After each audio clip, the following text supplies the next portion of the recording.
Robson Lima aqui com o Massa Vlog, tudo bem? Hoje eu quero falar do texto Ciência como Vocação de Max Weber. Agora é a aula.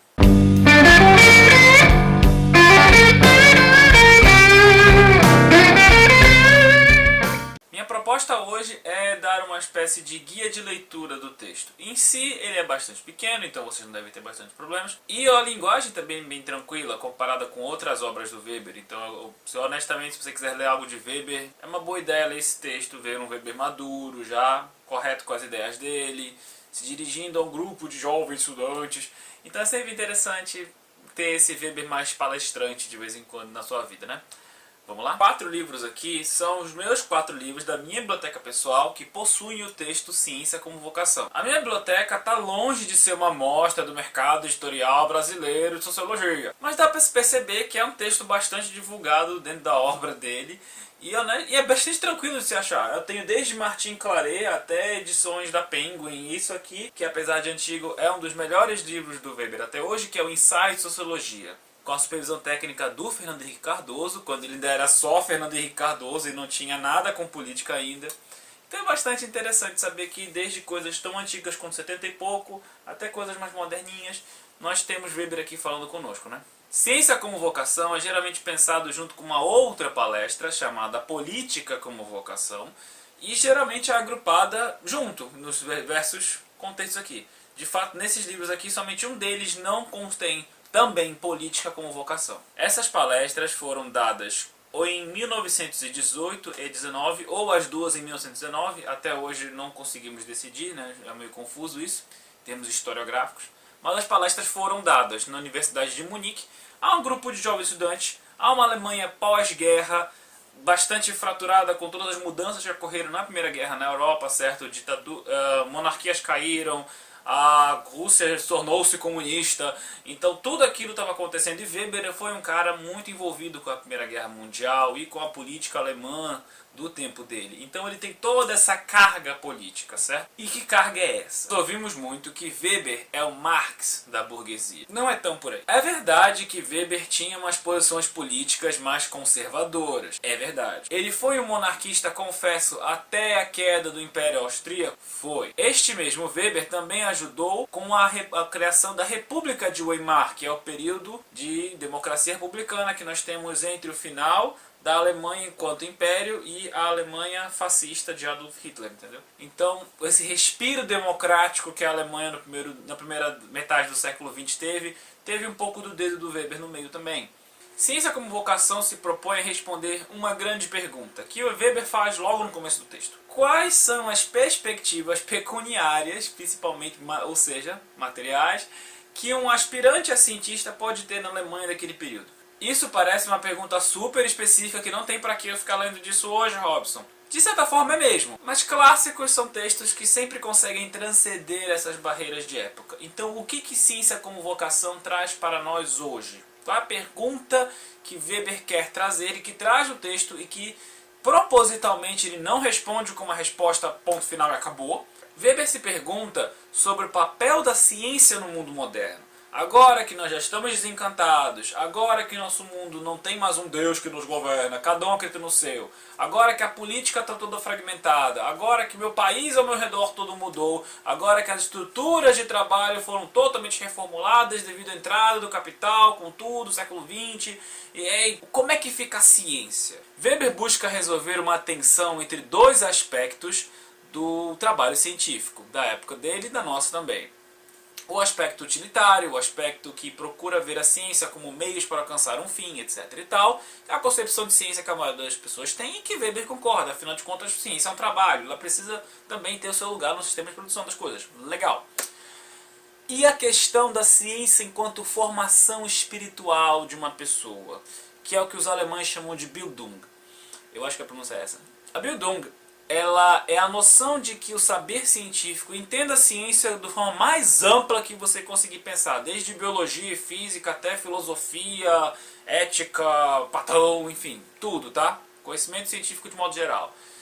E se qualquer semelhança com o esclarecimento, com o iluminismo, não é mera coincidência, tá? Então este aspecto espiritual, este aspecto ético, este aspecto humano da ciência ele está sendo deixado de lado na modernidade, pois afinal de contas a modernidade, com o seu desencantamento do mundo, com os seus sua multiplicidade de deuses e verdades, que desde Weber estamos ouvindo. Se você está acompanhando os meus vlogs de Bauman, Bauman também fala dessa multiplicidade de verdades discursivas, etc. E muitos outros pós-modernos falam disso também. Beleza. Pós-modernos, contemporâneos, isso também é discutível. Essa tensão entre a Bildung e a parte instrumentalista e tal da ciência que é o grande mote desses textos aqui do nosso amigo Weber.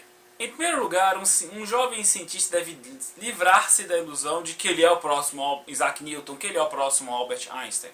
Ou seja, ele deve entender que agora, na modernidade, do jeito que as coisas estão caminhando, é impossível você ser um Leonardo da Vinci, é impossível você ser um Rafael, um Caravaggio. A ascendência da ciência moderna em todos os seus campos é a especialização. E é somente na especialização, em saber muito de uma pequena coisa, que você pode encontrar paixão, que você pode encontrar algum sentido para o que você está fazendo. De fato, Weber insiste na proposta de que a ciência, enquanto realização pessoal, só é possível dentro de uma especialização. E quando Weber fala em especialização, ele está pensando muito mais em dedicar a sua carreira científica inteira a resolver um determinado problema de uma determinada área do que um diploma. Do papel do acaso e do papel da especialização, Weber também vai insistir que o jovem cientista deve ter personalidade. Agora, se você leu tanto de Weber algumas coisas, deve estranhar um pouco o fato de Weber falar em personalidade juntamente com o pensamento burocrático. Afinal de contas, Weber é o cara da burocracia. Weber é o cara da jaula de ferro, nós estamos presos e a modernidade destruiu nosso espírito. Então como é que de repente ele está falando de personalidade? Que é uma coisa que inclusive ele não gosta muito. Personalidade nesse texto nós colocaríamos hoje em dia mais como liderança. Liderança carismática, esse tipo de chavão que entra muito nas nossas bocas, a gente vai falando sem pensar muito. Weber pensava que a personalidade de um cientista deve ser justamente a sua devoção ao seu trabalho. E que, de fato, especialmente na função de professor, ele deveria se privar de falar de assuntos políticos. Basicamente, ele deveria se deter na aula dele e acabou. Se ele quisesse fazer política, que fizesse fora da tribuna da sala de aula. Parêntese. A maioria de nós, cientistas sociais, hoje em dia já não está muito com Weber nessa, mas vamos dar pro cara um refresco. A estrutura de sala de aula, mesmo com todas as nossas flexibilizações de hoje em dia, ainda é bastante vertical. É o professor lá em cima, os alunos aqui embaixo. É para ser assim? Eu pessoalmente concordo que não. Porém, a gente sabe, você sabe, eu sei que tem muito lugar que ainda é assim. É por isso que Weber diz que a sala de aula não é um lugar de política. Não é porque a sala de aula é um lugar sagrado. Não, é porque a sala de aula, do modo como estava feita naquela época e infelizmente até hoje em muito lugar, não permite crítica. E aí, contra isso que Weber está se colocando contra. Weber não necessariamente quer que o professor seja uma maquininha que reproduz conhecimento. Não é isso que ele está dizendo.